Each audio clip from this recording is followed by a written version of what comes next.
Hay una pregunta, hermano, y dice, hermano, Dios lo bendiga, ¿qué es el alma? ¿Qué es el espíritu? Es la primera pregunta con la cual usted va a empezar a trabajar en esta tarde. Bueno, mis hermanos, yo explicaba anoche que nosotros esencialmente somos dicotómicos. Dicotómico quiere decir que constamos de dos partes. Según el Génesis, el capítulo 2 y el versículo 7, dice que Dios formó al hombre del polvo de la tierra. Esa es la parte materia, esa es la parte tangible, esa es la parte física, lo que se puede ver. Y el Señor aplicó aliento en su nariz, aplicó aliento de vida en su nariz, y el hombre fue un alma viviente. Entonces, lo que se comprende como alma es prácticamente la razón, es el conocimiento, es la esencia prácticamente del hombre, el ser del hombre. Nosotros somos almas vivientes metidas en este cuerpo, en este estuche. Y el Antiguo Testamento no hace tanto diferencia entre lo que es el alma y el espíritu. Eso es como algo sinónimo. Dentro del espíritu de vida está el alma, y el alma es el sinónimo del conocimiento, de la razón, lo que nos hace diferente de los animales y de las plantas, porque los animales tienen vida, pero no tienen alma espiritual. Las plantas tienen vida, pero no tienen alma. Entonces el alma siempre se caracteriza por ser el conocimiento, la razón, la voluntad, etcétera, y todo esto que nos hace diferente a los animales. Y esto es lo que Dios exige, porque el alma no muere, el alma no se extingue, el alma no desaparece. Los términos que la Biblia dice, el alma que pecare esa morirá. La palabra muerte no es extinción, la palabra muerte es separación.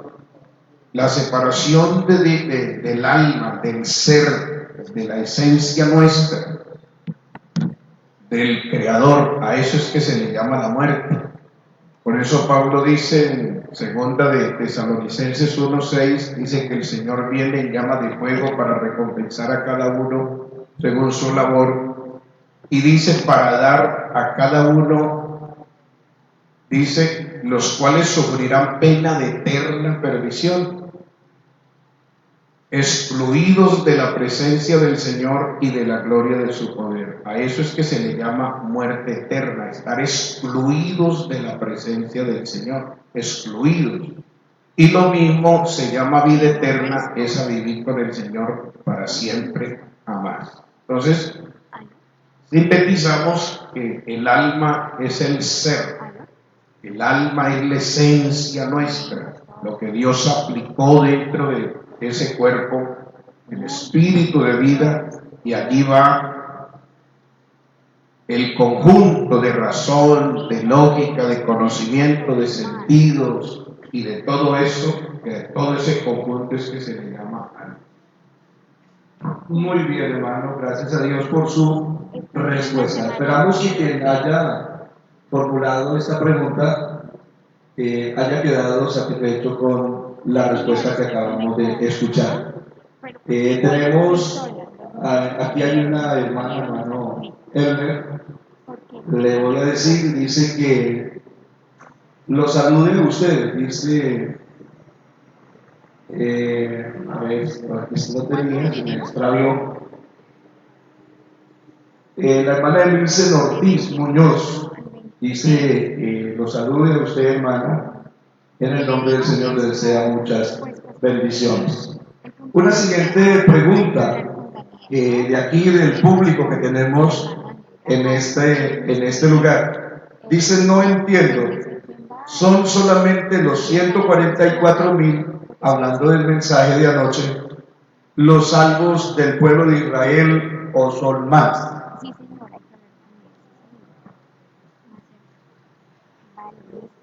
Bueno, esta noche ahondamos un poquito más sobre el tema para toda la iglesia y para todos los amigos y hermanos, pero para los hermanos que formulan la pregunta en este momento, los 144,000 que aparecen en el capítulo 7 del libro de Apocalipsis y que también los vemos en el capítulo 14, el capítulo 14 nos dice que son las primicias de la nación de Israel.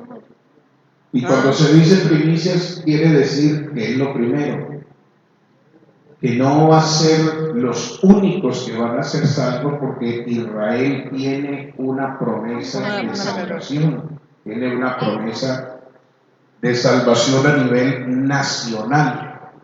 Entonces, en el periodo de la gran tribulación, antes, en el momento en que el Señor levante la iglesia, lo primero que el Señor hará es sellar 12,000 de cada tribu, para un total de 144,000, que serán los redimidos, los sellados, y que Dios los constituye como unos misioneros, porque ellos tienen que entrar a hacer una obra misionera en el periodo de la gran tribulación. Esta noche veremos con mayor amplitud, y que estos les corresponde anunciarle a toda la nación de Israel el advenimiento de su Mesías, el establecimiento de su reino, que ya su Mesías viene, que ya el reino que ellos han esperado tanto tiempo se avecina, que deben de prepararse, que deben de estar listos para recibirlo.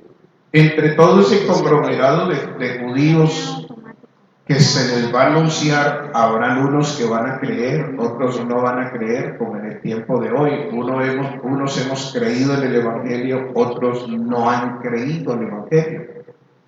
Entonces, pero la misión de los 144,000 es la evangelización, hablar del reino milenial, hablar de las características de ese reino, y también hacerles una invitación a las naciones que van a entrar, a las naciones en el periodo de la gran tribulación, porque habrán naciones que van a entrar al reino milenial como una bendición, y ellos van a ser prácticamente los invitados a las bodas. Así que los 144 no van a ser los únicos salvos del pueblo de Israel, sino que serán una primicia que les tocará hacer un trabajo misionero para que el resto de la nación de Israel se prepare para cuando venga el Mesías lo puedan aceptar, lo puedan recibir. Muy bien, quien formuló esta pregunta queda satisfecho, ¿verdad? Los que están aquí en el... Sí, tenemos alguien que de pronto desea preguntar algo más. Qué bien, vamos a darle paso entonces para el hermano Pablo, para que él... El Señor Jesucristo les bendiga. Mi pregunta es si esos 144,000 sellados van a predicar solamente a Israel o al mundo entero. El mensaje está centrado en la nación de Israel, porque ellos tienen que anunciar ese milenio, el advenimiento de su Mesías, pero naturalmente que las otras naciones escucharán, porque en el mensaje de los 144,000 es donde se le va a dar pleno cumplimiento a lo que dice en Mateo 24:14, donde dice: será predicado este evangelio del reino en todo el mundo para testimonio a las naciones, y luego vendrá el fin.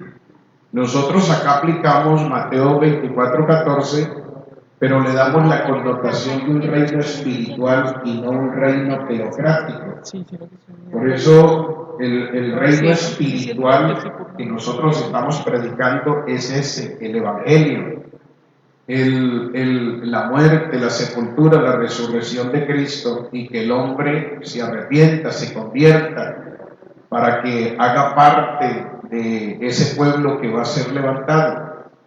Y cuando esa persona se convierte al Evangelio, se vuelve súbdito del reino de los cielos. Nosotros predicamos en este momento el Evangelio del reino espiritual, del reino celestial, no un reino teocrático, porque el reino teocrático es para la nación de Israel.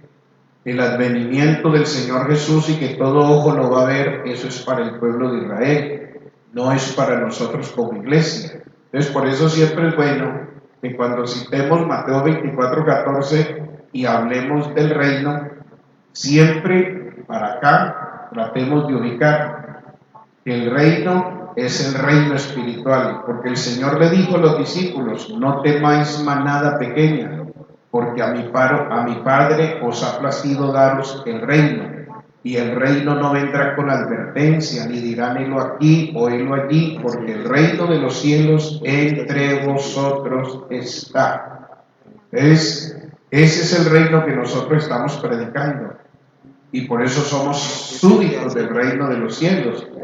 Él es nuestro rey y nuestra ciudadanía está en los cielos.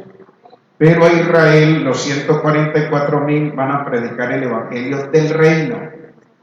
Esta noche miramos qué es lo que tiene que predicar los 144,000, qué es lo que tienen que anunciar. Porque Israel, en este momentico, muchos no creen en el evangelio, muchos no creen en el Cristo que murió en la cruz del Calvario. Ellos esperan su Mesías que les venga.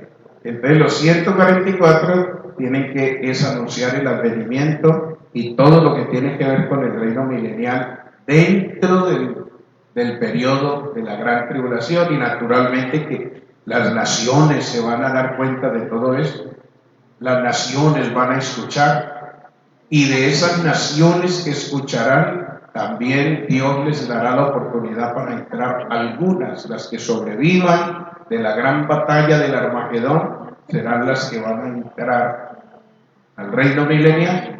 Pero esas naciones tampoco son salvas, no van a ser selladas para salvación, porque cuando el diablo sea soltado por segunda vez de su prisión, él va a engañar las naciones que estuvieron allí en el milenio. Y entonces allí es donde viene otra batalla, otro juicio. Eso lo veremos esta noche, si el Señor nos lo permite. Bueno, entonces desde ya estamos haciendo una cordial invitación para todas las personas, los que nos están viendo a través de las redes y también los que nos están escuchando acá. No nos podemos perder este hilo de enseñanza que está en camino. Hermano Elmer, hay una pregunta también respecto de uno de los mensajes de esta semana, y es: un cristiano que no haya hablado en lenguas y se muere, ¿se salva? Es la pregunta. Bueno, el no haber hablado en lenguas es porque no ha sido lleno del poder del Espíritu Santo. Porque las lenguas no son el Espíritu Santo, sino el resultado de la llenura. Es el resultado. Las lenguas son el resultado de la llenura del poder del Espíritu Santo. Las lenguas son el resultado, no es que sean el Espíritu Santo, sino el resultado, porque el Espíritu produce un resultado. Las lenguas, hermanos, las lenguas es la evidencia de que Dios lo llenó del poder del Espíritu Santo. Y es la evidencia de que el Señor lo está sellando como propiedad suya, como propiedad. En la llenura del poder del Espíritu Santo es la garantía o la confirmación de que su conversión es valedera delante del Señor, que el perdón de sus pecados ha sido valedero, que Dios lo ha recibido, que Dios lo aceptó, que su bautismo en el nombre del Señor es fidedigno, porque el Espíritu Santo no se recibe para ser hijos, sino porque ya lo somos, porque ya somos hijos. El Espíritu Santo es la confirmación. Recuerde que cuando el Señor Jesucristo fue bautizado en el río Jordán, primero fue bautizado, el cielo se abrió y el Espíritu Santo vino en forma de paloma, una confirmación, y se oyó una voz cuando la paloma, emblema del Espíritu Santo, que era una señal única y exclusivamente para Juan el Bautista, se posó sobre el Señor, se posó. Entonces del cielo vino una voz que dijo: este es mi Hijo amado, en el cual tengo toda mi complacencia, a él oí. Entonces el Espíritu Santo viene como una confirmación. Creo que Gálatas 4:4 dice que venido el cumplimiento del tiempo, Dios envió a su Hijo, nacido de mujer y nacido bajo la ley, para que redimiese a todos los que estaban bajo la ley, a fin de que todos recibiésemos la adopción de hijos. Y por cuanto sois hijos, Dios envió a vuestros corazones el Espíritu Santo. Lo que se debe de tratar de hacer, hermanos, es instarle al creyente que sea lleno del poder del Espíritu Santo, que sea lleno del poder del Espíritu Santo. El hablar en otras lenguas es la evidencia de un cambio de ciudadanía. Miren, esto es interesante. El hablar en otras lenguas es la evidencia de un cambio de ciudadanía. Miren, es la evidencia de un control total del Señor sobre nuestro cuerpo. Recuerden ustedes que Santiago dijo que la lengua es un miembro que no puede ser gobernado, que la lengua es uno de los miembros tan pequeños, pero enciende la llama de la creación, y pone los ejemplos de que las tratobulas y los grandes buques son manejados por un pequeño timón. Y Santiago hace la aplicación y dice que nadie ha podido gobernar el cuerpo, y si alguno puede gobernar la lengua, ha controlado todo su cuerpo.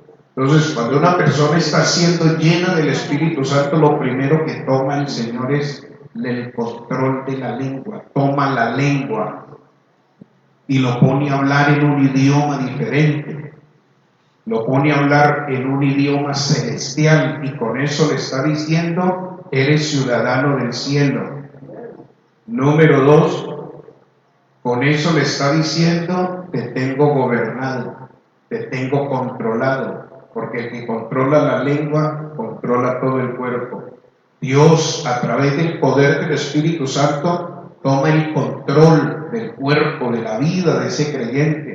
Toma sus sentidos, toma sus ojos, su boca, toma todo, su alma, su voluntad, y todo lo controla, solo por el hecho de controlarle la lengua. Así entonces hay la necesidad ahora que un creyente es bautizado. Miren, el creyente que es bautizado en el nombre del Señor Jesús en agua, y que supuestamente se murió sin ser lleno del poder del Espíritu Santo, hay que tener un sumo cuidado con ello, porque la salvación es de Dios.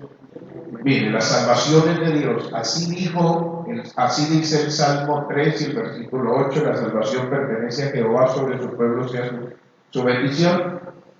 Y saber que la salvación es de Dios es de tal importancia que Jonás, en el vientre del gran pez y en lo profundo del mar, tuvo que reconocer que la salvación pertenece a Jehová. Cuando él reconoció que la salvación pertenece a Jehová, entonces Dios mandó al pez que lo vomitara a la orilla del mar. Eso quiere decir que la salvación no es competencia de ningún ser humano. La salvación es directamente de Dios. Ahora, ¿por qué la salvación es de Dios? Porque Él la hizo. La salvación no estaba hecha, Él la hizo en la cruz del Calvario, a través de su muerte, su sepultura y su resurrección. Esa salvación que el Señor hace, Él la condiciona. Condiciona la salvación a tres cosas. Yo lo dije esta semana. Condiciona la salvación a tres cosas, a lo que dijo Pedro en los Hechos 2:38. Arrepentíos y bautícese cada uno de vosotros en el nombre del Señor Jesucristo para perdón de los pecados. Recibiréis el don del Espíritu Santo. Cada cosita tiene su lugar. El arrepentimiento le corresponde al hombre. Es el hombre el que toma la determinación si se arrepiente o no se arrepiente. Aunque el arrepentimiento lo produce Dios por medio del poder del Espíritu Santo y la predicación del Evangelio, pero queda supereditado a la voluntad. Que ese hombre que oye el Evangelio y siente que Dios lo está llamando, le dé ese paso definitivo y se entregue al Señor. Número 2, dijimos que el bautismo no es competencia de la persona, sino de la persona, de la iglesia, porque la iglesia es la autoridad. La iglesia es el cuerpo del Señor y es la que tiene la autoridad de atar o desatar al pecador. La iglesia es la que bautiza, la iglesia es la que bautiza, porque la iglesia es el cuerpo del Señor. Y la iglesia bautiza a través de un representante visible, que es el pastor. El pastor bautiza a esa persona en el nombre del Señor para el perdón de sus pecados.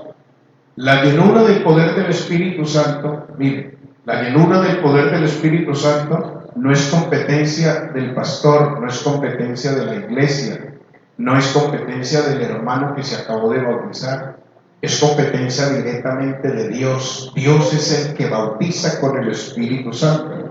Entonces, según San Marcos, el capítulo 16, el que se arrepiente y el que se bautiza en el nombre del Señor abraza la promesa de ser lleno del poder del Espíritu Santo.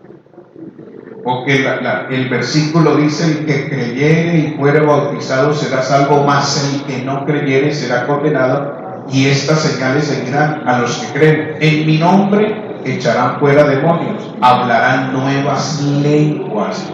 Y cuando dice hablarán nuevas lenguas, es porque es la promesa de ser llenos del poder del Espíritu Santo. Hermanos que están aquí, hermanos que me están escuchando a la distancia, ¿qué es lo que tenemos que creer? Que Dios es fiel en sus promesas.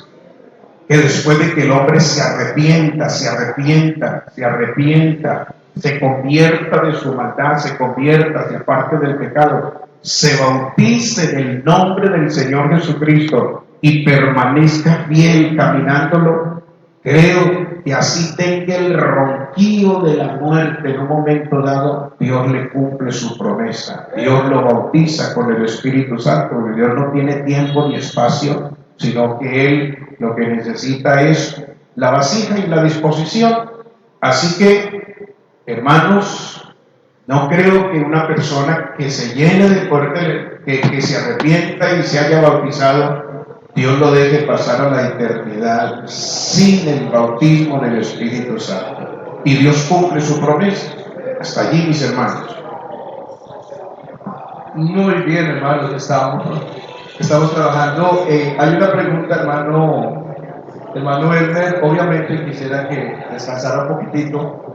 No, bueno, listo. Entonces, tenemos un personal en nuestras redes, la hermana Niver Herrera, un saludo para usted desde la ciudad de Bogotá. Y al hermano Diego Gómez está en sintonía, la hermana Marta Benavides desde la ciudad de Puerto Asís. Ellos están atentos a lo que se está hablando acá. Hay una pregunta, hermano, y es que, por ejemplo, tiene que ver con la misma que acaba de responder, sobre el texto que usted acabó de citar, sobre por cuanto sois hijos, cuando Dios derramó el Espíritu de Dios. El Espíritu de Dios se recibe para ser hijos de Dios o porque somos hijos de Dios. El Espíritu Santo, hermano, se recibe porque ya somos hijos. Porque el Espíritu Santo viene como una confirmación. Por eso cito Gálatas capítulo 4, versos 4 y 5. Por ese lado. Ese versículo dice: sí, venido el cumplimiento del tiempo, Dios envió a su Hijo, nacido de mujer y nacido bajo la ley, para que redimiese a los que estaban bajo la ley. Así, para que recibiésemos la adopción de ser hijos. Y luego dice: y por cuanto sois hijos, Dios envió el Espíritu Santo a vuestros corazones, por el cual clamamos Abba Padre. Es decir, allí cambia la connotación del Espíritu Santo, ¿cómo hacemos para porque el saber si Espíritu está Santo funcionando? viene para darnos la confirmación de que hemos sido recibidos como hijos, adoptados, confirmados. Por eso dice: por la cual clamamos Abba Padre, que es una expresión de allá tiene adoración. que ser por salida. Y aquí Muy tiene que bien, ser por recuerden, entrada. hermanos, que San Juan capítulo 1 dice que habla sobre que Él nos dio potestad de ser hechos hijos de Dios. Cuando nosotros somos hijos de Dios, ya tenemos esa seguridad, y pienso yo, de todo lo que nos espera, como la salvación, la vida eterna. El Espíritu Santo es un regalo que Dios nos da, como dice la palabra del Señor, y recibiréis poder cuando haya venido sobre nosotros el Espíritu Santo. Una pregunta, hermano, y es: ¿cuántas escuelas de pensamiento hay en nuestro medio con respecto a recibir el Espíritu Santo? Hemos escuchado, entre ellos, una escuela ¿Esto siempre los has tenido conectados? No. donde nos enseña No, pero es de igual manera para ingresar la salvación se obtiene por medio del bautismo, o sea, cuando somos hijos de Dios. Hay otra escuela es que esa es que enseña salida, que esa si no es nosotros llegamos a morir sin haber recibido el Espíritu Santo, no somos salvos. En otras palabras, tenemos ciertas dificultades para nuestra salvación. Entonces, son dos escuelas de pensamiento. Usted las ha identificado porque hemos escuchado de líderes también de nuestra iglesia que hablan al respecto y dicen que precisamente se toma esto, y es que por cuanto somos hijos de Dios, entonces Él derrama su Espíritu Santo en nuestro corazón. ¿Ha identificado usted esas escuelas o no? Pues, hermano, sí se ha escuchado. Uno dice una cosa, otro dice otra. Pero yo pienso, por la Biblia, por la palabra, de que todo el asunto de la salvación es por la misma obra del Espíritu Santo. La obra de la salvación es un principio y desde un principio y un fin, el obrar del Espíritu Santo en una persona. Pero lo que uno ve por las Sagradas Escrituras es que todos los que se arrepentían, todos los que se convertían, fueron llenos del poder del Espíritu Santo. Uno encuentra, hermano, de Juan fue lleno del Espíritu Santo desde el vientre. El Señor les dijo a los discípulos: no se vayan de Jerusalén hasta que no sean investidos del poder del Espíritu Santo. Los 120 fueron llenos del poder del Espíritu Santo. Los 3000 fueron llenos del poder del Espíritu Santo. Los 5000 fueron llenos del poder del Espíritu Santo. Los samaritanos fueron llenos del poder del Espíritu Santo. Escucharon el Evangelio a Felipe, que entraba a Samaria y comenzó a predicar el Evangelio y el nombre del Señor Jesucristo, y dice que se bautizaban hombres y mujeres. Pedro y Juan, que estaban en Jerusalén, al oír que Samaria había recibido el Espíritu, había recibido el Evangelio, ellos se vinieron. Y dice que Pedro y Juan oraron por ellos, imponiéndole las manos para que fuesen llenos del poder del Espíritu Santo.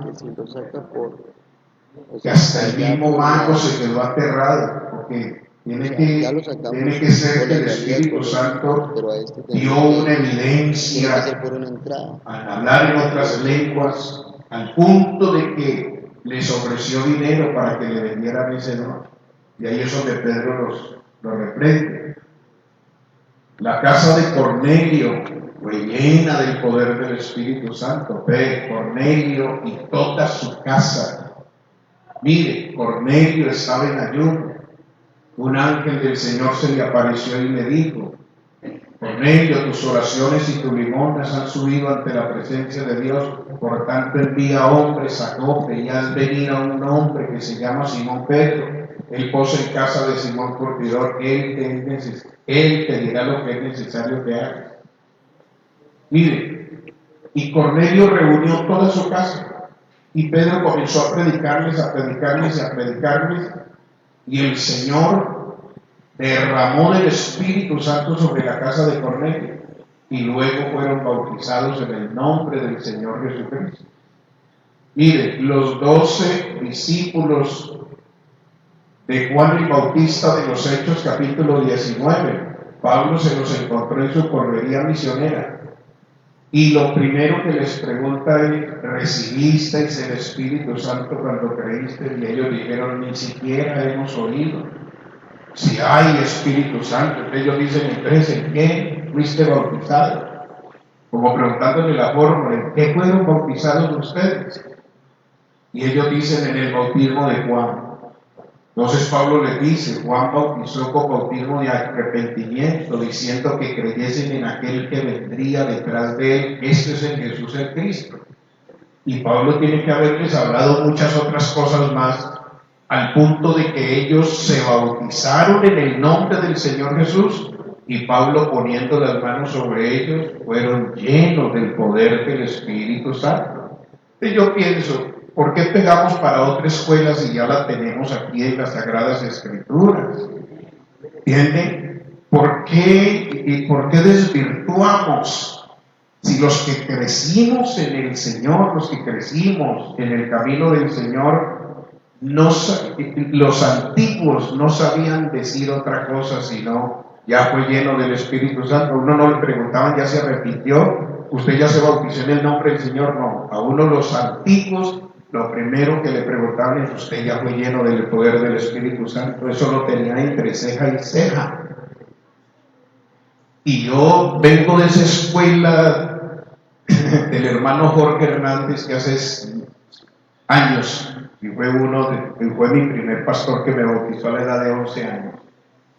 Pues uno en la iglesia donde uno se crió, donde nacimos, uno veía el fuego del Espíritu Santo. Eso era en los cultos, porque se ayunaba, porque se oraba, porque se proclamaba, y el Espíritu Santo se derramaba en los cultos, y no había culto que no se derramara el Espíritu Santo. Cuando una persona iba a ser bautizada, 2, 3, 4, 5, vean, era tanto el fluir del Espíritu Santo que las personas antes de ser bautizadas eran llenas del poder del Espíritu Santo. Otras, apenas levantándose del agua, levantándose, que los sacaba, salían hablando en otras lenguas.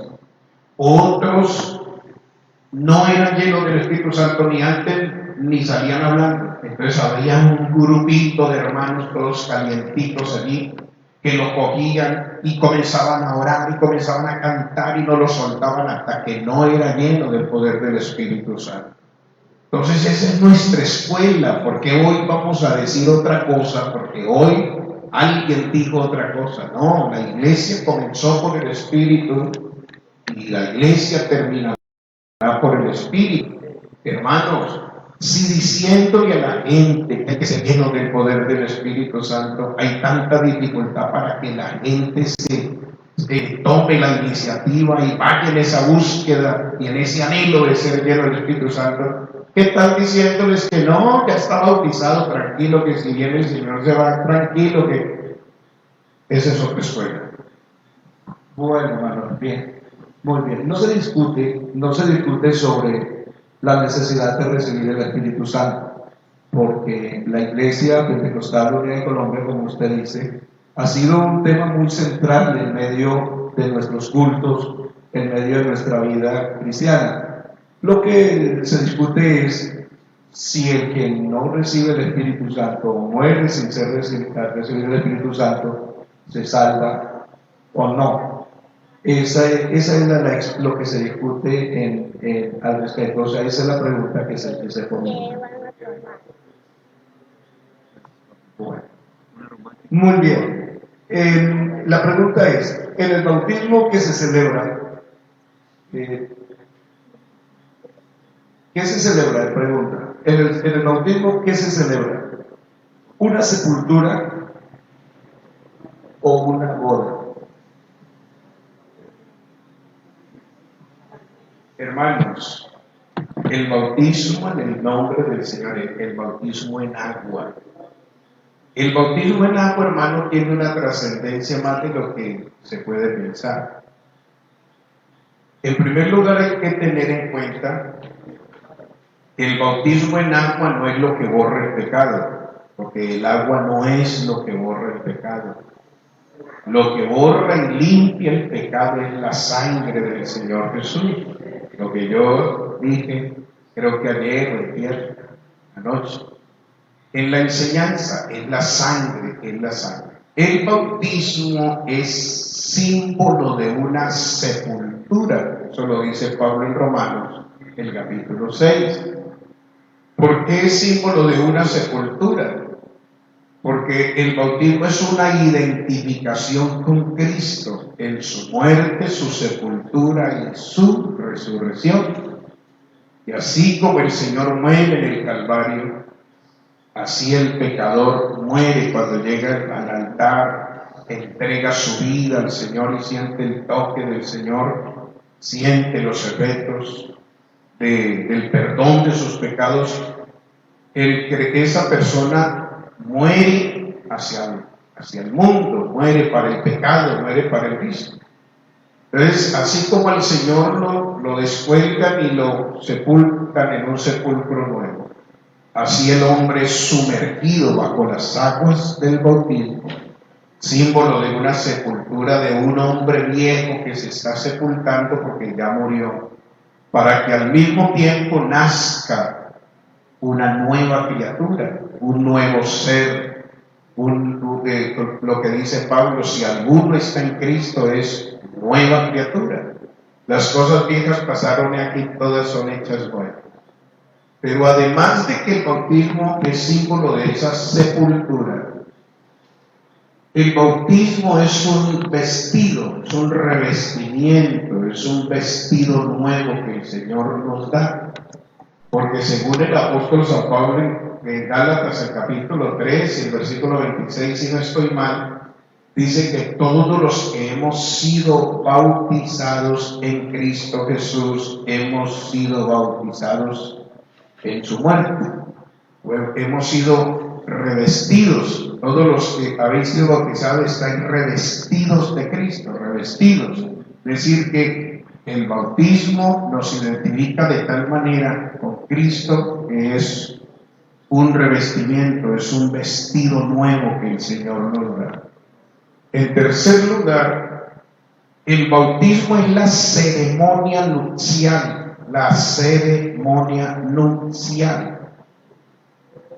entre el creyente y el Señor Jesús.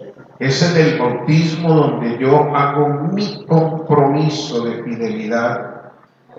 Es en el bautismo donde yo recibo al Señor Jesús como mi esposo y Él me recibe a mí como su esposa. Por eso el nombre tiene que ser invocado. Por eso el ministro invoca el nombre de Jesús, porque el Señor Jesús lo recibe y le da su nombre, porque es el hombre el que le da el nombre a la esposa.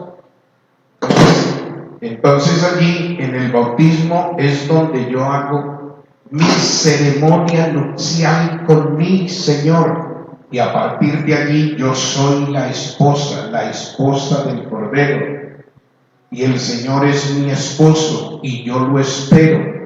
Por eso es que Pablo dijo en 2 de Corintios el capítulo 11, toleradme un poquito de locura, sí, toleradme un poquito de locura, porque os celo con celo de Dios, porque os he desposado con un solo esposo para presentaros como una virgen pura a Cristo. Entonces, esa es la connotación. El bautismo es el pacto de fidelidad que yo hago con mi Señor. Él me recibe como esposa y yo lo acepto a Él como el esposo. Muy bien. ¿Qué dice el público? Estamos acá, un saludito ahí para el público. Por favor, una toma ahí para ellos. Están contentos, estamos muy felices en esta tarde. ¿Hay alguien que quiera preguntar a alguien algo del público? ¿Alguien que quiera, por favor, hacerlo? Es como el momento, ¿no? Para que queden claras las cosas entre los oyentes. Entre tanto, se animan, quiero saludar en esta hora a Julián Andrés Campas Montaño. Se dice saludo a mi pastor Elmer González, a John Anderson Chica Osorio. Saludo para él, saludo para el pastor Jonier Ordóñez Rosero, que está también atento, quien ha formulado, el hermano Jonier ha formulado una pregunta de parte del hermano Jonier. Y bueno, listo.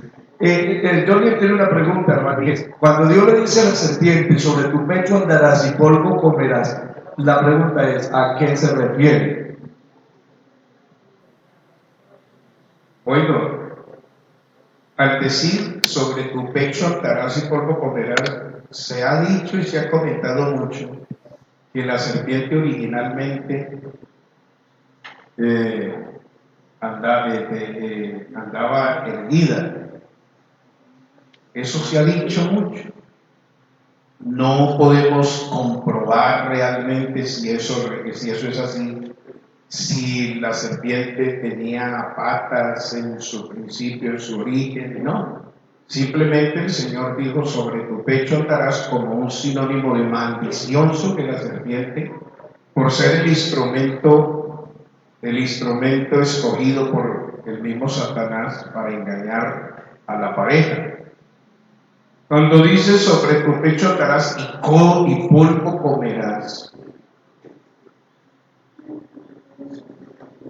la está sentenciando en un sentido. Yo no sé si la serpiente se alimenta de polvo o de qué se alimentaba en el principio, si de animales, de frutas, no sé, pero que el Señor la haya sentenciado que se alimente de polvo, tiene que ser que la serpiente hasta el día de hoy se alimente de polvo. Ahora, ese polvo, ¿qué representa? Bueno, he escuchado predicadores que han adentrado al tema y le han sacado como una buena definición al asunto de polvo, porque entonces relacionan con la serpiente como Satanás, la serpiente antigua, y el polvo a la misma humanidad, porque la humanidad fue hecha del polvo de la tierra. Entonces, entre esa expresión, te alimentarás del polvo de la tierra, quiere decir que se está estableciendo una enemistad entre la naturaleza de la maldad, que es el diablo, contra la naturaleza de los seres humanos. Y de pronto puede ser verdad, porque el diablo es el enemigo número uno de Dios y el enemigo número uno del hombre. El diablo no vino sino para matar, para hurtar y destruir. El diablo no viene sino para desestabilizar la obra de la creación y la obra de la redención del mismo Señor en la vida de una persona. Y el diablo no está interesado en salvarle el alma a nadie. El diablo está interesado en que el hombre se pierda, que el hombre descienda con él, porque el infierno fue hecho para el diablo y sus demonios y sus ángeles, y el diablo no se quiere ir solo. Entonces, se ha escuchado y es una definición que puede ser válida. Cuando el Señor venga con su iglesia a reinar, ¿qué papel desempeñaremos en los 1000 años? Bueno, la iglesia es la esposa, y la esposa está donde está el esposo. La iglesia, nosotros como iglesia, hermanos, en el levantamiento de la iglesia, la iglesia va a tener unos cuerpos gloriosos, unos cuerpos transparentes, unos cuerpos incorruptibles, unos cuerpos adaptados a la vida eterna. No van a estar supereditados aquí, a la tierra, sino que serán cuerpos que pueden viajar a la velocidad rayo luz como el cuerpo del Señor, porque seremos semejantes a Él, porque le veremos tal como Él es. Y nosotros vamos a estar en un estado, en un nivel diferente al de Israel y diferente al de las naciones. Nosotros vamos a estar en un estado glorioso, al lado del Señor, reinando con el Señor y rigiendo las naciones con vara de hierro. Miren, no supereditado al tiempo y al espacio, ¿entienden? Ni tampoco a la gravedad, porque tenemos unos cuerpos glorificados, transformados. Israel va a estar en su cuerpo natural, va a estar en su cuerpo natural, como decir nosotros aquí arribita, Israel allá. Porque ellos, el Israel redimido, sus cuerpos van a tener la transformación que su cuerpo y mi cuerpo tienen en este momento. La transformación de Israel va a ser espiritual, no va a ser una restauración de glorificación para Israel, sino de una restauración espiritual, que así como a nosotros nos han sido perdonados nuestros pecados y nuestra vida cambió y somos hechos unas nuevas criaturas, ese es el cambio que va a tener Israel, porque Israel en el reino milenial, ellos se van a casar, se van a dar en casamiento, van a procrear, van a ver niños, van a ver ancianos, ellos van a cultivar la tierra va a producir, etcétera. Entonces ellos van a estar en su cuerpo natural. Las naciones que van a entrar al reino milenial van a vivir un estado de santidad, aunque no son redimidas, pero van a estar en un estado de santidad, porque Dios les va a dar esa bendición a ellos, por cuanto procuraron el favor para la nación de Israel durante toda la historia, a lo largo y a lo ancho, que de eso hablamos esta noche, pero les adelanto un poquito. Esas naciones que van a entrar al reino milenial son una clasificación que Dios hará, y esa clasificación se hará allí en la batalla del Armagedón, y allí serán clasificadas, y las que sobrevivan son las que van a entrar al reino milenial. No van a ser redimidas, sino que van a entrar en un ambiente de santidad y no van a practicar el pecado, porque ya el pecado no va a existir, porque el diablo va a ser apresado por 1000 años y arrojado por allá a una prisión de oscuridad, y eso quiere decir que el diablo va a ser reducido a la impotencia, ya no puede instigar el pecado en la vida de la gente. Entonces, en el reino milenial todo será paz y será conocimiento de parte de Dios, y las naciones van a ir de año en año a Jerusalén a adorar a Dios. Entonces, ellas van a estar en un estado de santidad, pero no van a ser redimidas, porque cuando el diablo cuando los 1000 años se terminen, entonces Satanás va a ser suelto de su prisión y vuelve a engañar las naciones, y allí viene ya fuego del cielo, las consume, termina todo. Muy bien, hermanos. El hermano Genaro Preciado Pai. Dice: Dios le bendiga, hermano Elmer González y el hermano Javier Chica también, todos y toda la audiencia. El hermano Mauro Pesillo, Sanquero, dice: Dios le bendiga. ¿El anticristo tiene descendencia judía? Posiblemente venga de descendencia judía, porque si Hitler era descendiente de judíos, y muchos también. Porque si el anticristo no tiene descendencia judía, entonces digo yo, ¿cómo hará pacto con la nación de Israel por 7 años? Porque según Daniel, el capítulo 9 y el versículo 24 al 27, eso lo estudiamos mañana en la escuela dominical con la ayuda del Señor, o vamos a terminar con las 70 semanas de Daniel, así como vamos llevando el tajo. Entonces, ¿cómo hace la nación de Israel para aceptar a un gentil que le haga su templo y que establezca un pacto y el mismo anticristo le dé orden para que vuelva a sacrificar así como en el Antiguo Testamento? Porque léase Daniel 9, 27, 24 al 27 y verá que allí, bueno, el texto dice que todo Israel será salvo. El todo no es un todo absoluto. Porque si decimos que es un todo absoluto, entonces diríamos que todos los judíos de la historia y que murieron en rebeldía y murieron en el pecado y murieron en la maldad, entonces Dios, por haberles dado una promesa de redención, de salvación, tiene que salvarlos. Ese todo es un todo relativo. Dios a la nación de Israel le cumple la promesa, así sea salvando uno. ¿Entiende? Salvando uno.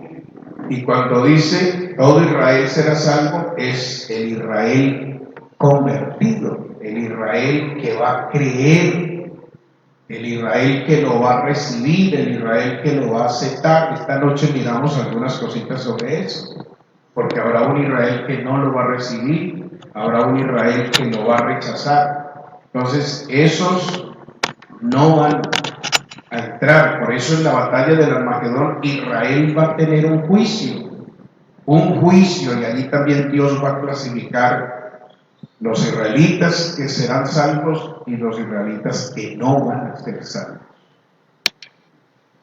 Muy bien, hermano Elmer. Gracias a Dios por las preguntas que están surgiendo, gracias a todos los que están escribiendo, algunos activos en las redes. A ellos nuestro saludo muy pero muy especial. Dice uno de nuestros asistentes: en el milenio es donde desciende la Jerusalén, las calles de oro y mar de cristal.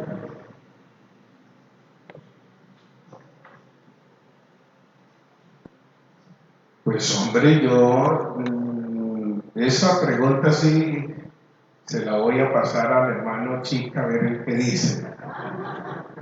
Puede ser, no tengo en este momentito no le diría nada referente a ello. Porque el capítulo 21 dice que Juan ve la nueva Jerusalén descender del cielo como una esposa ataviada para su marido. Pero no sabemos si esa Jerusalén sea una Jerusalén literal, o sea, la misma iglesia que viene engalanada y entonces adopta ese nombre. Dejémoslo ahí. Muy bien. Tenemos otra. Bueno, aquí tenemos en la red al hermano Emilson Ortiz Muñoz. Él saluda, dice: el microchip y la marca de la bestia surgen entrar al mismo tiempo antes o después del arrebatamiento de la iglesia. Repito la pregunta: el microchip y la marca de la bestia surgen entrar, dice, al mismo tiempo, antes o después del arrebatamiento de la iglesia. El asunto del microchip, hermanos, el asunto del microchip que se constituye en el código del comercio, que se constituye en el asunto del código sanitario, así de Estados Unidos.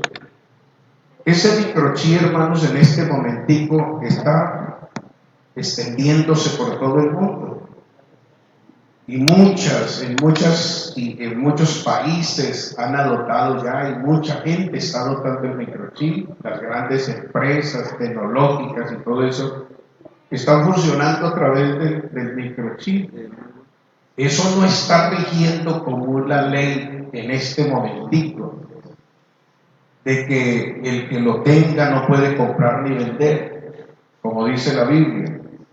Pero lo que sí el anticristo o el mismo diablo está haciendo es su plataforma de lanzamiento.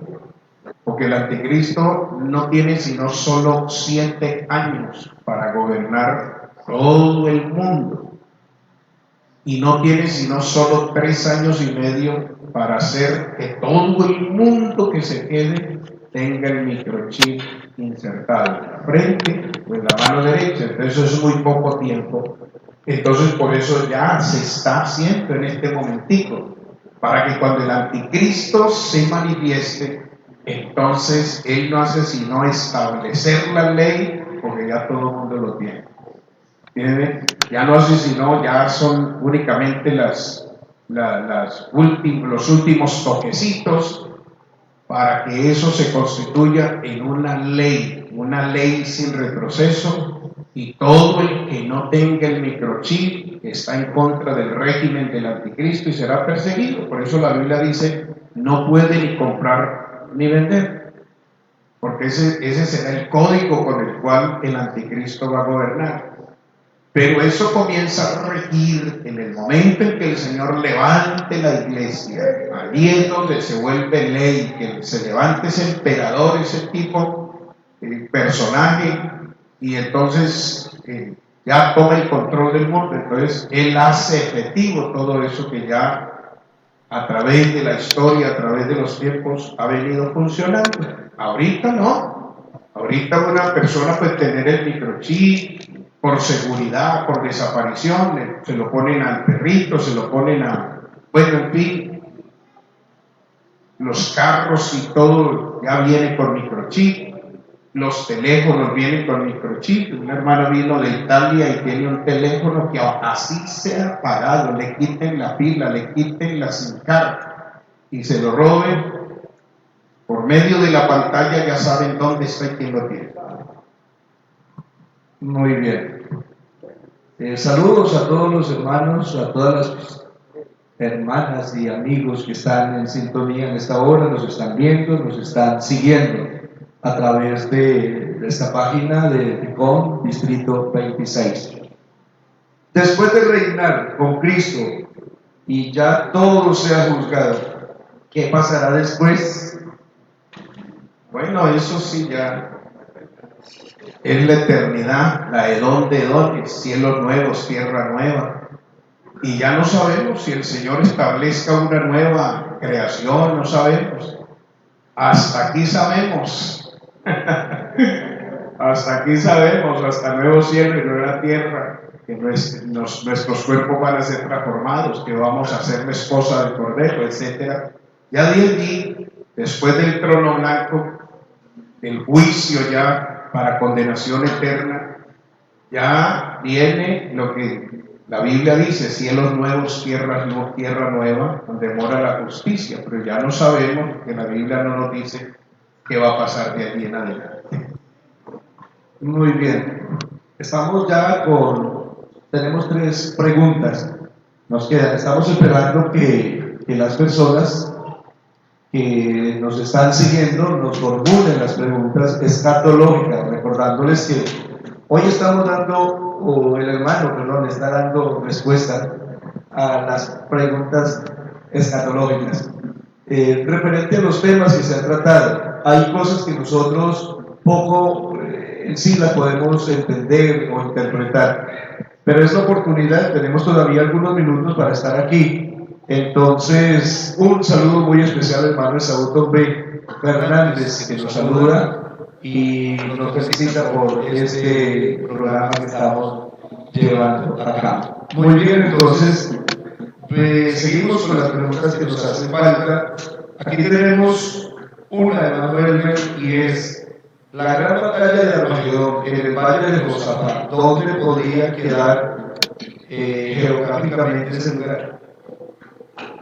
Pues hermano, lo que siempre se ha dicho y se ha estudiado es que la batalla de Josafat o el campo de Meguido es uno de los desiertos más grandes que ha existido o que existe en las tierras de Israel, donde se han peleado las grandes batallas en la historia del pueblo de Israel. Dice que será un campo supremamente inmenso, porque allí es donde se establecerán las naciones como la arena del mar, que serán reunidas por el mismo anticristo y el falso profeta para la batalla del Armagedón. Es un campo allá mismo, en ese Medio Oriente, todo lo que tiene que ver por allá, por los lados de Israel, que Israel está en el centro de toda la tierra. En esas partes está ubicado prácticamente el campo donde va a ser la gran batalla del Armagedón.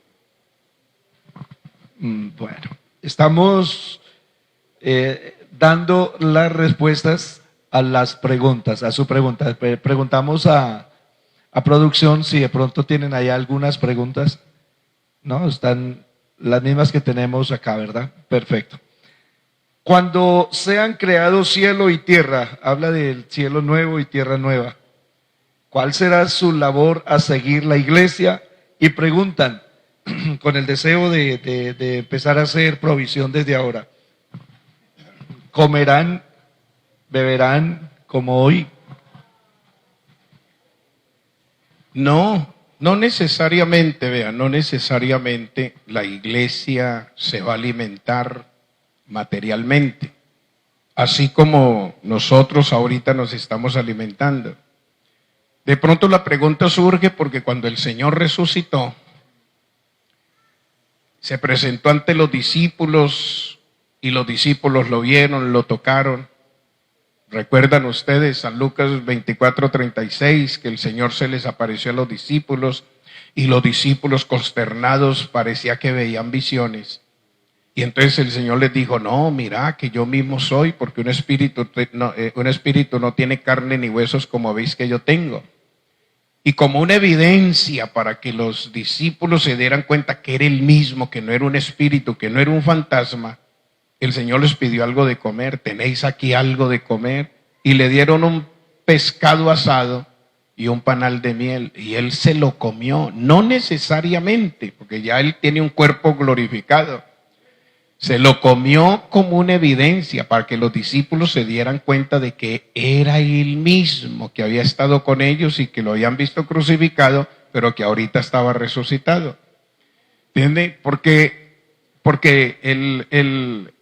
no necesariamente, por las preguntas surgen es debido a eso. No, nosotros como iglesia tenemos cuerpos gloriosos y nos alimentaremos solo de la gloria de Dios. En los galardones dice que el que venciere tiene derecho a comer del maná escondido y el maná es Cristo. El que venciere se le hará comer del árbol de la vida y el árbol de la vida es Cristo, es decir, la iglesia será alimentada por el mismo Cristo por toda la eternidad, porque tiene cuerpos glorificados.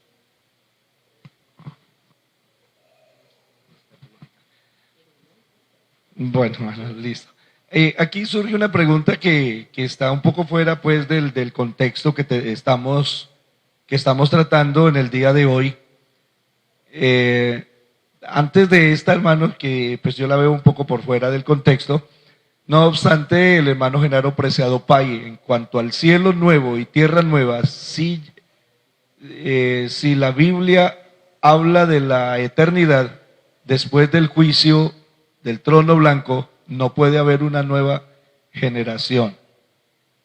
A ver si comprendo un poco la pregunta del hermano Genaro. A ver, nuevamente.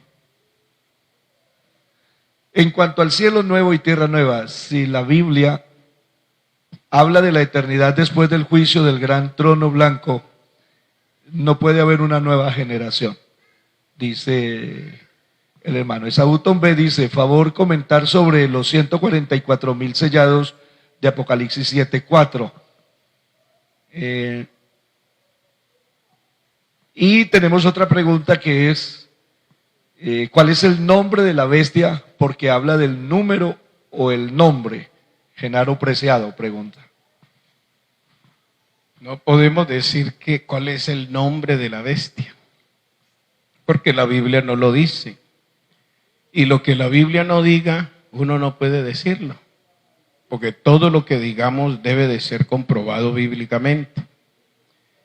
El caso de que la otra generación que puede haber, no, eso es una hipótesis, porque la Biblia no dice que después de cielos nuevos y tierra nueva habrá otra generación, otra creación, no. Y hay que llegar hasta donde la Biblia llega. Si la Biblia dice que vendrán cielos y tierra nueva, hasta allí llegamos. Que de ahí en adelante está la eternidad, listo, hasta allí llegamos. Porque de allí, ¿qué más se puede decir? Listo. ¿Cuál era la otra? Favor comentar sobre los 144,000 sellados. Pues el asunto de los 144,000 sellados que aparecen en Apocalipsis el capítulo 7 son de la nación de Israel, 12,000 de cada tribu, allí está especificado. No es un número simbólico, es un número numérico. Porque si fuera un número simbólico, el Señor no nos daría tanta especificación referente a la tribu y etcétera, y todo con lujo de detalle. Simplemente nos diría un número redondo, 144, y ya listo, que simbolizan tal cosa. No, acá es con número real, con número numérico, porque son 12,000 de cada tribu, que serán las primicias, no son los únicos que van a ser sellados de Israel, ni los únicos que van a ser salvos, sino que van a ser una primicia que Dios va a redimir, que Dios va a rescatar, para que ellos hagan una labor específica en el periodo de la gran tribulación. El capítulo 14 especifica quiénes son o qué características tienen. Mire, permítame yo, aunque esto lo veremos esta noche, pero el capítulo 14 hace unas especificaciones que se deben de entender un poquito. Cuando dice el capítulo 14, dice, después miré y aquí el Cordero que estaba en pie sobre el monte de Sión, y con él 144,000 que tenían el nombre de él y el nombre de su padre escrito en la frente. Y oí una voz del cielo como estruendo de muchas aguas y como sonido de gran trueno.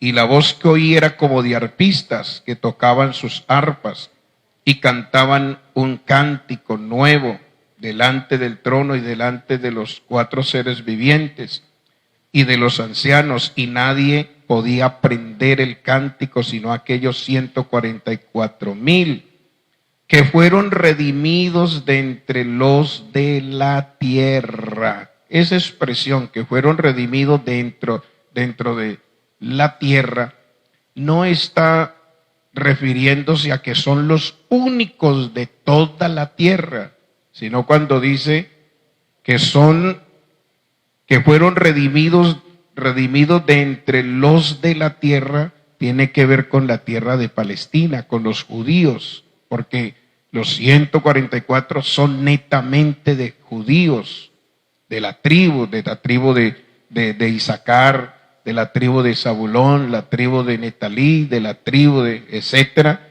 12,000 de cada uno.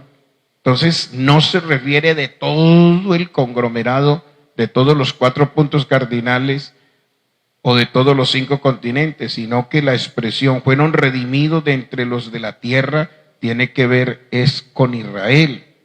Luego dice, estos son los que no se contaminaron con mujeres. Estos son los que no se contaminaron con mujeres. Cuando está hablando de mujeres, no está hablando de una relación sexual, una relación biológica. La expresión mujeres tiene que ver con religión, porque el anticristo viene a establecer su propio sistema religioso. Estos entonces no comulgan y tampoco se filtran en la religión del estado del anticristo, sino antes al contrario, son redimidos de parte de Dios. Por eso estos son los que no se contaminaron con mujeres, pues son vírgenes. No quiere decir que son solteros o que todos los 144 van a ser entonces varones toditos. No habrá una mujer allí en todos esos. Entonces, son cuestiones así para poderlas entender.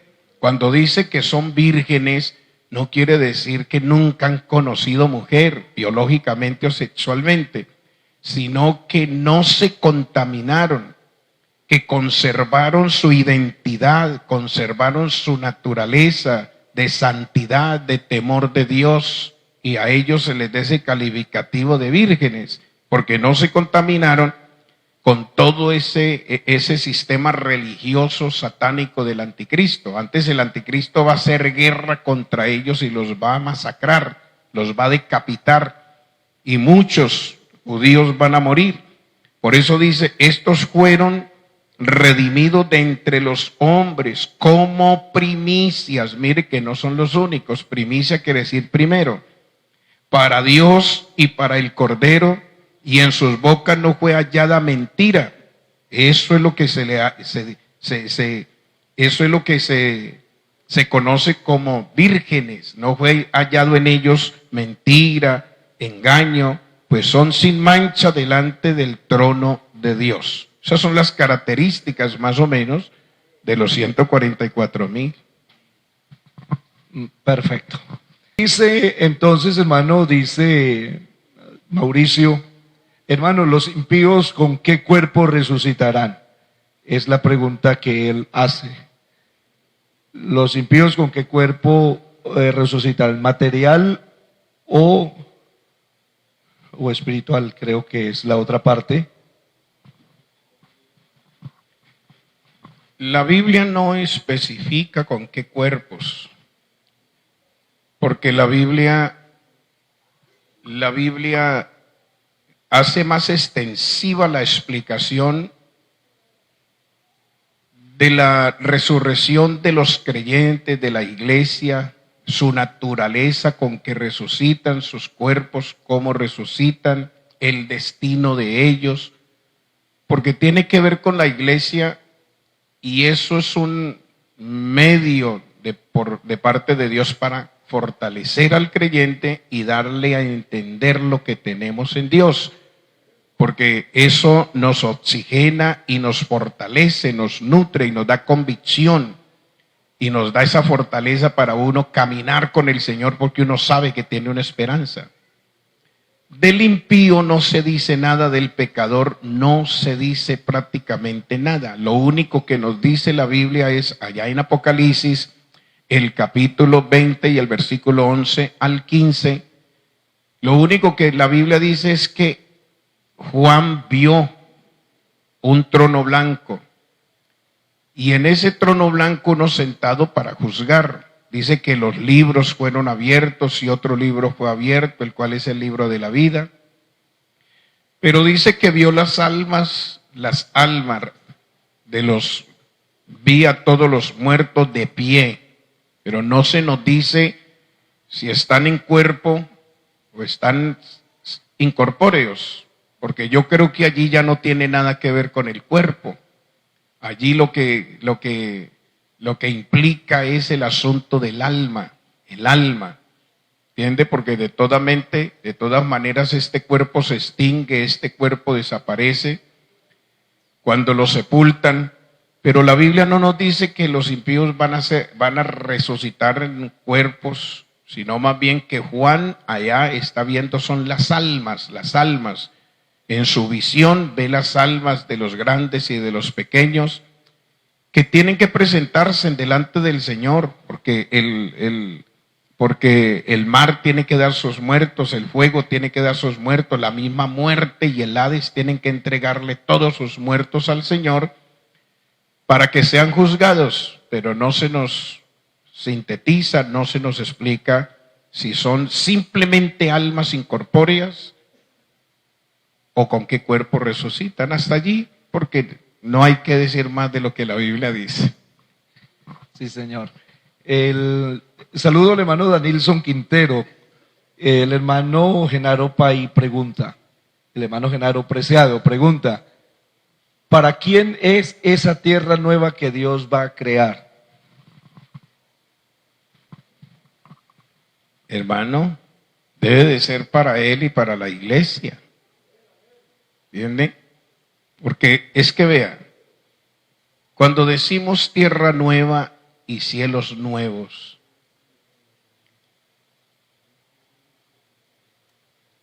pienso yo que el apóstol San Pedro en segunda de Reyes, en segunda de Pedro, dice que la tierra será quemada y será arada. La tierra será purificada. En el Antiguo Testamento dice que la tierra permanecerá para siempre. Entonces, cuando se habla de tierra nueva, podíamos ubicarnos en dos cosas: que el Señor puede hacer una tierra nuevecita de nuevo, porque poderoso es Él para hacerlo. Y segundo, que si el Señor no quiere desaparecer esta tierra, el Señor le dará un proceso de purificación a través del fuego, la hará y la purificará para que quede como habitación de la iglesia, porque es la única y de un Israel redimido. Y el asunto de los cielos, hay tres cielos: el cielo de las nubes, el cielo de las galaxias y el trono de Dios. Ese nuevo cielo puede ser que el Señor corre este primero y el segundo y nos descubre el tercero, que es el trono de Dios, y a eso se le puede llamar nuevos cielos. Muy bien. Gracias a Dios, hermanos.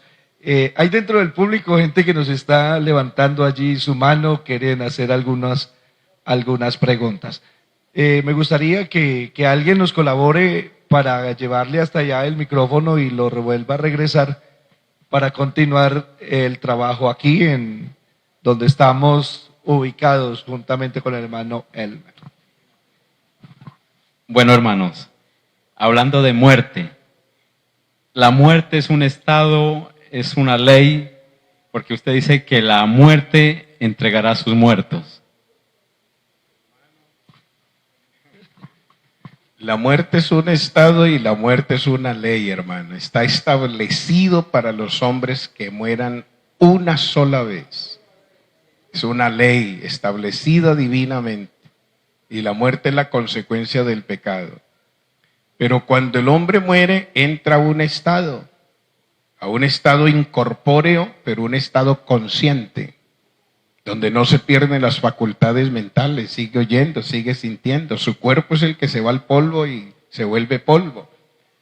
Pero su ser interno, su esencia, el hombre en sí, sale del cuerpo y se interna a la dimensión de los espíritus, donde es un sitio sin regreso, porque no hay regreso de allá para acá, los muertos no regresan.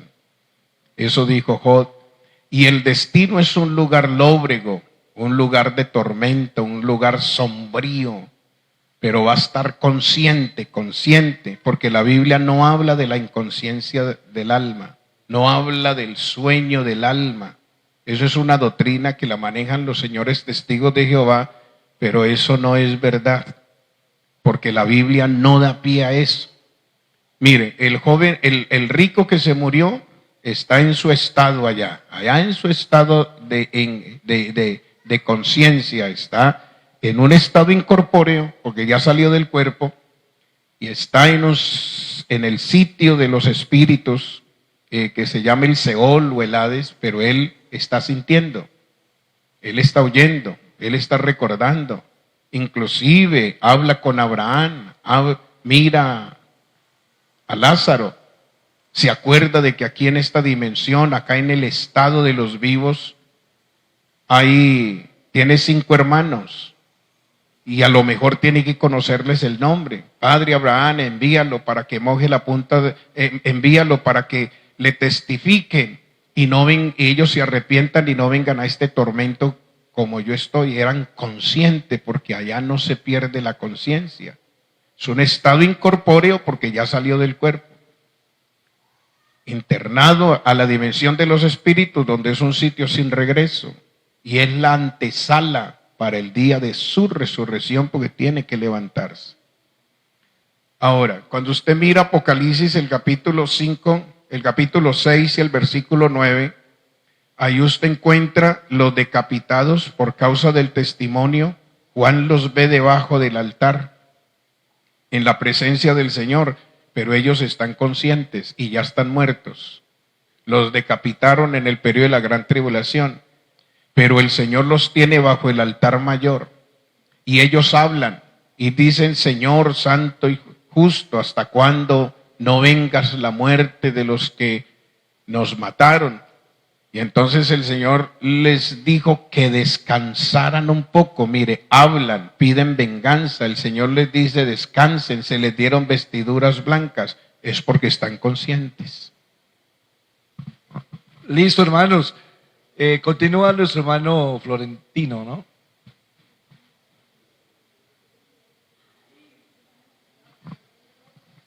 Hermanos, ¿podríamos nosotros saber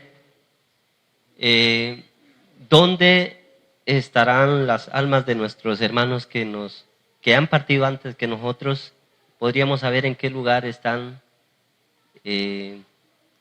Sí, y por ejemplo la Virgen María, los apóstoles, ¿no?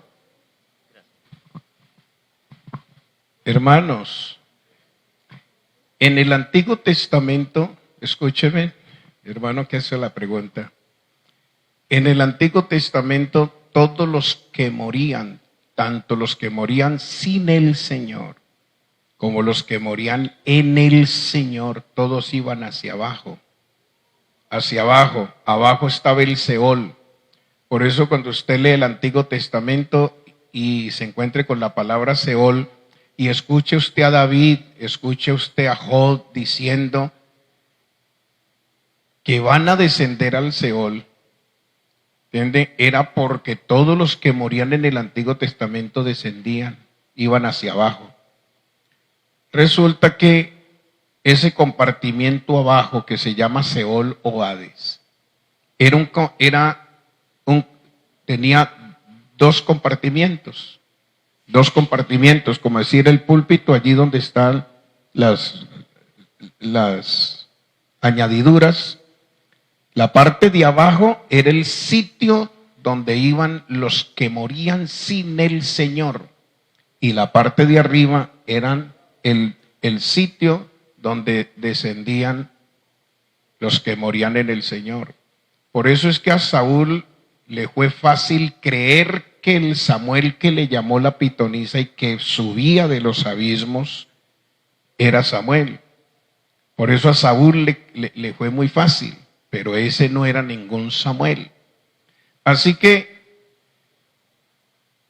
todos los del Antiguo Testamento iban hacia abajo. A partir de que el Señor muere en la cruz del Calvario y que Él en el Espíritu descendió a las partes más bajas para testificarle a aquellos que murieron en el tiempo de Noé y dejarles una evidencia de que lo que aquellos predicaron eran verdad. El Señor, cuando resucitó, no resucitó solo, sino que cuando Él se levantó, se llevó el lugar de arriba. Todas las almas de los redimidos se los llevó a su gloria.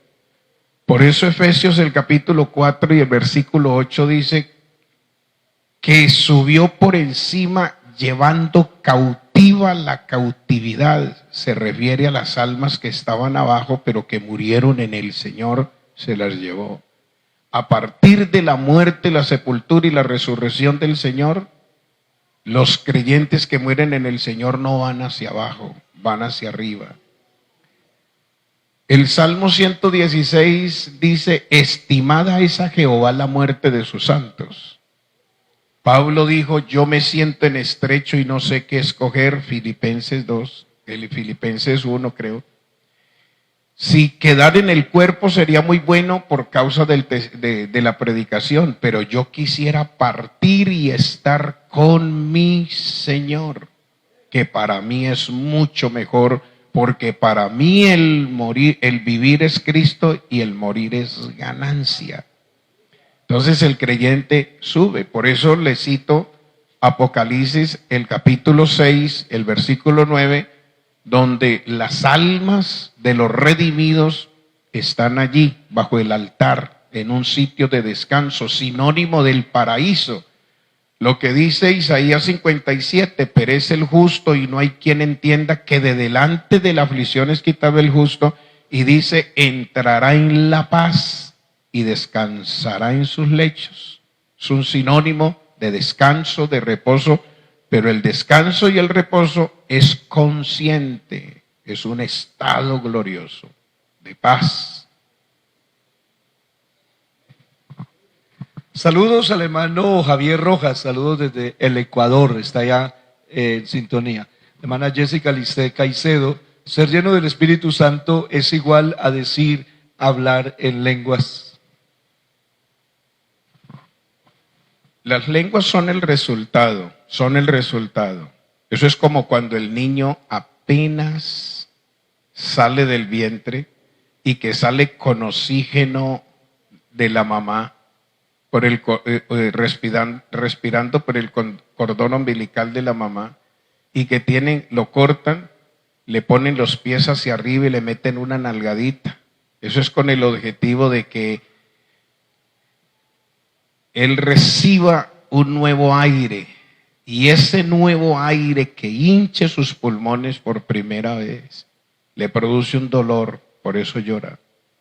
El Espíritu Santo viene a la vida del creyente y produce unos efectos: el gozo, la alegría, pero sobre todo el idioma. Hay 3 idiomas, hermanos, hay 3 clases de lenguas en la Biblia.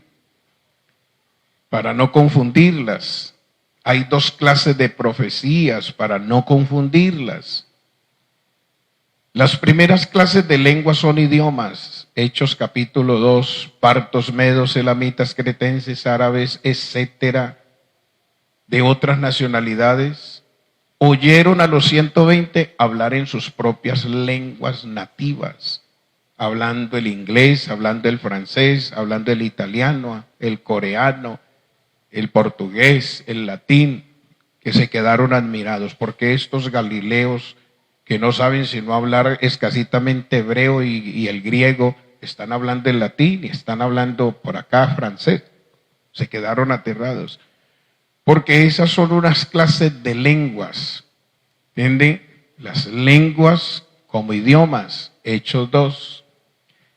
Primera de Corintios, el capítulo 14, usted encuentra las otras 2 clases de lengua, pero usted tiene que estudiar con lupa para poderlas descubrir. Hay unas lenguas que cuando el Espíritu Santo llena al creyente, son unas lenguas para comunicación directa entre Dios y el creyente. Esas lenguas no tienen interpretación. Esas lenguas no las entiende ni siquiera el que las está hablando, porque su mente queda sin fruto, pero su espíritu se edifica. ¿Entiende? Entonces, como es para tener una comunicación entre el cielo y la tierra, entre el Dios del cielo y entre el creyente que está siendo ministrado por el Señor. Esas no tienen interpretación. Y el hermano las habla, nadie le entiende. Por eso es que cuando en la iglesia hay esa manifestación del Espíritu Santo y el Señor toma un hermano y ese hermano habla y habla y habla y habla en lenguas. ¿Entiende? Pero no hay interpretación, entonces alguien tóquelo suavecito, que él se arrodille y que siga hablando allí, porque eso es una comunicación entre Dios y él, para que no obstaculice el resto del culto.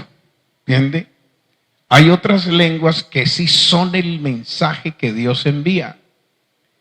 Y que esas lenguas, que es un mensaje de Dios para la iglesia, viene con interpretación para que se complemente el don de lenguas. El don de lenguas viene compuesto por las lenguas que son un mensaje y su interpretación. Si Dios envía un mensaje aquí a la iglesia, no para condenar la iglesia, no para acusar la iglesia, sino que el mensaje de Dios viene es para fortalecer la iglesia, para darle oxígeno, para alentar la iglesia, de pronto para alertarle de un peligro por donde pueda la iglesia pasar, etcétera.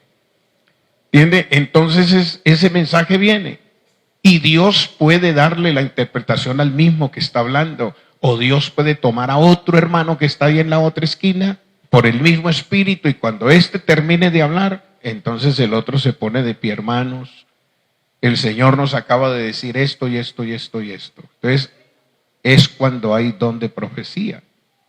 Hay dos profecías para que usted no las confunda, y cuando usted se lea Primera de Corintios, el capítulo 14, sépalas mirar.